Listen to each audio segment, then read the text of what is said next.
How's everybody doing? This is Matt Dickman with Techno Marketer. This is a little experiment that I'm going to try with this final post in the series of what Web 2.0 is for marketers. And what I basically want to do, because it's easier to show this kind of stuff and to talk about it while I'm with you than it is to write about it. I think a little bit gets lost in translation. So what I want to do is just kind of jump around to a couple different sites, show you a little bit of what I'm talking about, what I've been talking about over the past 4 days. So if you look over, obviously I've got the video set up here. I've got my my Twitter feed open here. So David Armano from Logic and Emotion just sent a Twitter. So you'll be able to see that as I go. That's another piece of Web 2.0 too. I mean, that's a community where it's basically micro-publishing. It's what I've done, what I'm doing now, and the use of that, I'll get into a couple posts from now. But it's got a lot of potential for marketing. It's really untapped. It's really the wild, wild west of Twitter right now. So we'll get back to that. But just want to kind of show you and take you around to a couple things and show you what I'm really talking about here. First off, let's start with the blog, and I talked about a couple of days ago what the community is about. What I'm talking about here is, each piece of information, each piece of content really connects me to different communities. Here I've actually got a link feed from Delicious that I've pulled in.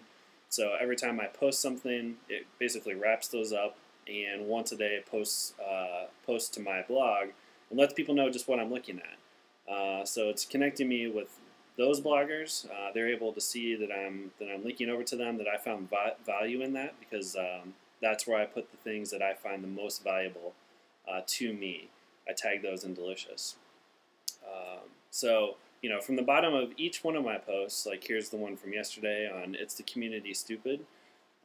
Basically just saying, everything is connected, and the more marketers get involved in that, the better it's going to be.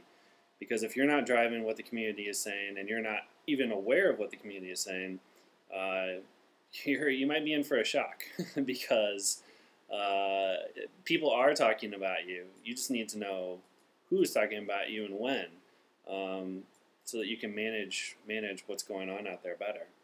So, at the bottom of every post, I have tags that go off to Technorati. So these actually get indexed. If you go to Technorati and search for strategy, marketing, innovation, this post will actually be indexed as one of those.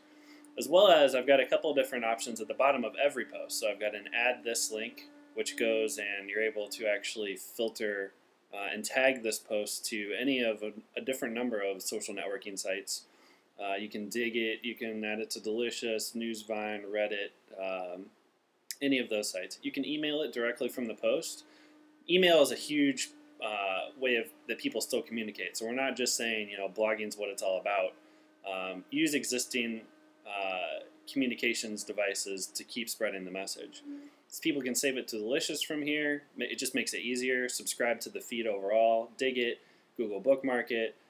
Blog it yourself. So if you find something that I've said that's interesting, people can click this. It'll integrate directly with the blogging software that they've been using. So, at the bottom here, I've got other tags that feed into my sidebar to the categories option. I'm also pulling in all of my Delicious feeds here. These are the ones that you saw at the top of the feed, plus the new one that I just added about Yahoo's Flickr censoring some people. I've got my blog log, which basically shows me the image of everybody that has an account. This is just another way of managing your presence online, which is a big part of what Web 2.0 is all about. You also notice I've got Flickr feed in here. Flickr is a community of photographers that share photos. So if you're in there and you're looking up Cleveland, you're actually going to find a lot of my photos that I've tagged with Cleveland. My blog roll over to the left are blogs that I personally find relevant and that I read every day. I don't put anything on there that I don't fully recommend.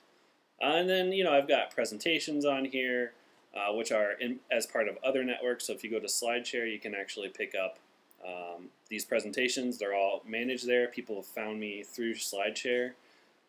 There's my link blog, which actually allows me to share what I do in my feed reader. And I'll show you really quick what I'm talking about with the feed reader. This is Google Reader. And what you're going to see, you saw that it basically loads like a software application.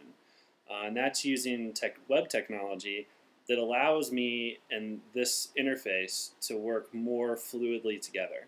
So that's a huge part of Web 2.0 from a design perspective.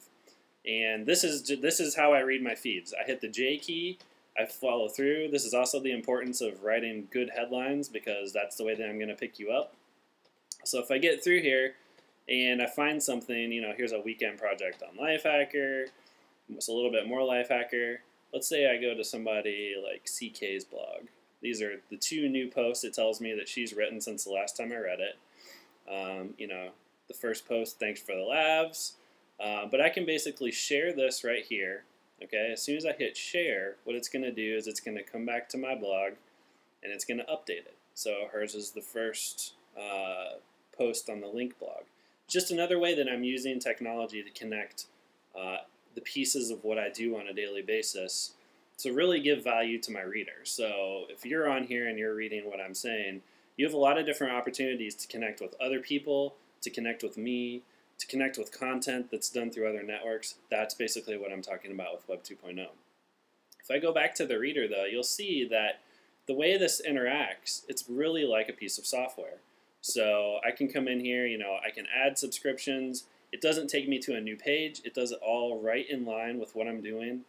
There's no reloading, and that's really a way that you can tell when people are using the newer technology, like Ajax or Atlas from Microsoft, is that the application you're working with actually works like an application that's offline. For say, let's say we've got something like Word, where you basically open a document, it's all self-contained.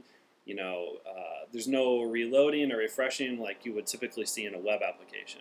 So that's really what I'm getting at when I'm talking about how these things are acting. So if I hit like Beyond Madison Avenue's feed over here, it quickly loads over to the left. If I hit all of my must reads, which I've got 300 plus that I go through a day, I can just quickly jump through my feeds, see what's going on. David Reich's post yesterday was really great. It got picked up here on the Tom Peters wire service, so I can star that one as well with a Shift S.